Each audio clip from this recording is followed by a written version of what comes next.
Welcome to Mani talkies. Om Shanti Oshana. இது வந்து மலையாள திரைப்படம். 2014ஆம் ஆண்டு ரிலீஸ் ஆன திரைப்படம். டைரக்டர் வந்து ஜூட் ஆண்டனி ஜோசப். இது வந்து 2018ன்னு சொல்லி ஒரு படம் பண்ணார். அது வந்து மிகப்பெரிய அளவில் வந்துட்டு எல்லாம் தென்னிந்தியா முழுக்க வந்து நல்லா ஓடின ஒரு திரைப்படம். மழை வெள்ளம் இப்போ கேரளாவில் பெஞ்ச மழை வெள்ளத்தை பேஸ் பண்ணி அந்த படத்தை டைரக்டர் தான் இந்த படத்தை டைரக்ட் பண்ணியிருக்காரு. இது வந்து ஒரு யூத்தில் அதை வந்துட்டு ரொம்ப டீசெண்டாக சொன்ன ஒரு திரைப்படம். அதை வந்துட்டு ஒரு சாதாரண ஒரு கதையை வந்துட்டு ரொம்ப இன்ட்ரெஸ்டிங்காக சுவாரஸ்யமான திரைக்கதையில் வந்து இந்த படத்தை இயக்கியிருப்பார். கேரக்டர்ஸ் பூராமே வந்துட்டு ஒரு ஒரு சுவாரஸ்யமான கதாபாத்திரங்கள் தான். அதை வந்து எல்லாமே பாசிட்டிவ் கேரக்டர்ஸ் தான் உங்களுக்கு. நஸ்ரியாவுடைய நடிப்பு தான் அந்த படத்தை வந்து ரொம்ப ஸ்பெஷல்னு சொல்லலாம். உண்மையிலே இந்த படத்தை பார்க்கும்போது அந்த பொண்ணு வந்து கல்யாணம் பண்ணாமல் கல்யாணம் பண்ணால் கூட சினிமாவில் நடிச்சிருக்கலாமே, தொடர்ந்து நடிச்சிருக்கலாமே அப்படின்னு சொல்லி நமக்கு ஒரு இயக்கம் வரும். அந்தளவுக்கு வந்து அந்த பொண்ணு வந்து மிக பிரமாதமாக நடித்த ஒரு நடிப்பு இது.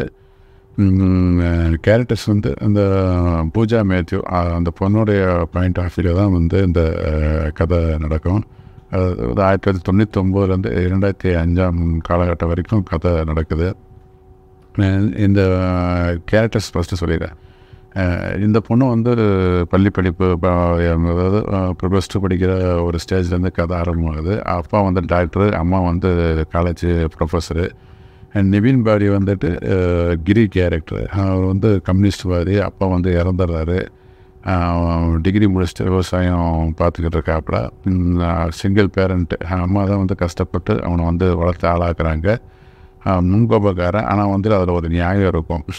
அந்த மாதிரி ஒரு கேரக்டர்.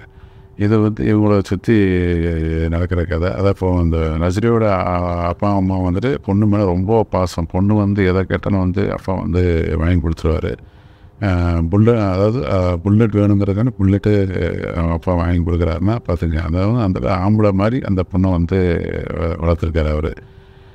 இப்போ வந்து இந்த பொண்ணு வந்து ஸ்கூல் டேஸில் பார்த்த பசங்களுடைய வியந்து பார்த்த அந்த காலகட்டத்தில் இந்த கிரியை பார்த்த உடனே அந்த பார்த்து வியந்த அந்த பசங்க, அதாவது முதல்ல வந்து அந்த வயசில் வந்துட்டு அந்த வயசுக்கே ஒரு வந்து அழகை மொத்தம் பார்க்குற பருவம் அது. முதல்ல வந்துட்டு அந்த கிரி கேரக்டர் ஒரு சீன் ஒன்று இருக்குது, அருமையான சீன். அப்போ வந்து அந்த இவன் தான் ஒரு ஆம்பளை அப்படிங்கிற மாதிரி அவள் மனசில் வந்து உருவாகிப்போம் அவங்களுக்கு.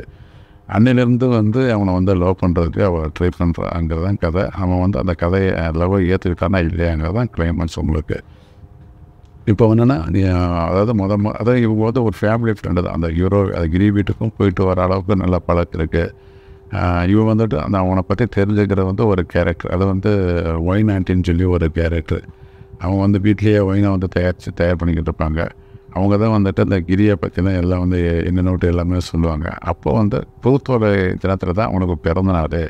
அன்றைக்கி அவன் வந்து ஒரு இடத்துக்கு போய் தனியாக போய் ஒரு மலை உச்சியில் இருக்கிற கோயிலில் போய் சாமி கும்பிட போவான் அப்படின்னு தெரிஞ்சுக்கிட்டு அங்கே போய் வந்து ஃபஸ்ட்டு வந்து காதலாக சொல்ல போகிறாங்க.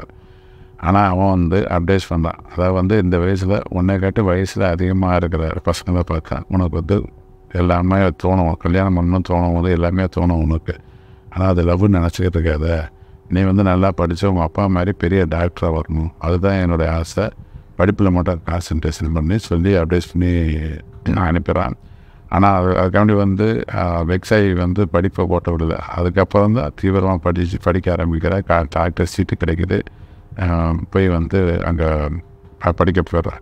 இப்போ படித்து முடித்த பிறகு வந்து தெரியும் ஊருக்கு வரான். இப்போ வந்துட்டு அந்த 6வது குருத்தோலையில் போய் வந்துக்கிட்டு மறுபடியும் வந்துட்டு அவங்ககிட்ட வந்து சொல்ல போகிறான். அதாவது 1999 to 2005 காலகட்டம். இப்போ அந்த காதலை அவன் ஏற்றுக்கிட்டானா இல்லையாங்கிறதா கிளைமேக்ஸ் உங்களுக்கு. அதாவது மிக பிரமாதமான ஒரு, அதாவது ரொம்ப இன்ட்ரெஸ்டிங்காக இருக்கும். அதாவது ஒரு படத்து வெற்றிக்கு வந்துட்டு ஆர்டிஸ்ட் செலெக்ஷன் வந்து ரொம்ப முக்கியம். வந்து பாதி வெற்றி தீர்மானிச்சிடும். இந்த படத்தை பார்க்கும்போது அந்த முழுமையாக உணரலாம் உங்களுக்கு. அந்த ஹீரோயின் கேரக்டர் தான், ஹீரோ கேரக்டர் ஆகட்டும், எல்லாமே வந்துட்டு மிக பிரமாதமாக வடிவமைச்சிருப்பாங்க. அது வந்து தமிழ் டப்பிங்கில் வந்துட்டு வா நிலாவே அப்படிங்கிற பேரில் வந்துட்டு யூடியூப்லேயே இருக்குது. அவசியம் பாருங்கள். சேனலை மறக்காமல் சப்ஸ்கிரைப் பண்ணுங்க. நன்றி, வணக்கம். இந்த கேரக்டர் கூட உள்ள துணை கதாபாத்திரங்களும் ரொம்ப வந்து அருமையாக சுவாரஸ்யம் அமைச்சிருப்பாங்க. அதை வந்துட்டு இவருடைய ஃப்ரெண்ட்ஸு கேரக்டர் இவரோட காம்பினேஷன் சீன்ஸ்லாம் அவ்வளோ சிரிப்பாக இருக்கும் உங்களுக்கு. இந்த ஒயின் ஆண்டி கேரக்டர் ஆகட்டும், அதாவது வந்து இந்த இப்போ கிரி உடைய எதிரி மாதிரி ஒரு கேரக்டர் ஒருத்தர் வருவான். அது ஒரு இன்ட்ரெஸ்டிங்கான ஒரு கேரக்டர் தான் உங்களுக்கு. எல்லாமே வந்துட்டு அது ரொம்ப காமெடியாக இருக்கும் படம் பூரா வந்துட்டு. மிஸ் பண்ணாமல் இந்த படத்தை பாருங்கள். சேனலை மறக்காமல் சப்ஸ்கிரைப் பண்ணுங்கள். நன்றி, வணக்கம்.